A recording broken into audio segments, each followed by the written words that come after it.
Okey, kita tengok siapa yang datang. Siapa yang nak balik. Jeng jeng jeng jeng jeng jeng jeng jeng jeng. Dah malam ah tak nampak muka. Maghrib ni sebenarnya ni.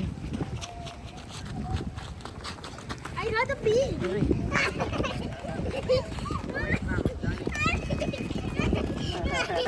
Suka dia. Mari kau punya bukan ke bos kau punya.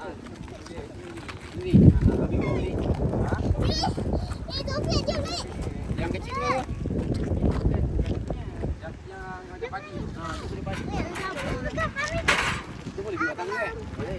Set. Kalau ada nak jual aku ada 3 ekor, 3 ekor tengah. Kecil sikit. Tu pagi. Tak bisa jual ramai kan.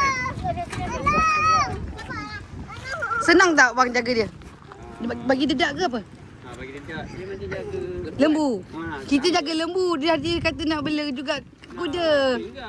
Ha. Tak ingat kandang lembu tu dia kawan. Tapi kat kampung. Kita makan makan nipil. Nepia. Dia pun makan nipil juga. Ah, makan juga. Ni Naik. injek dia tu ubat dia kan.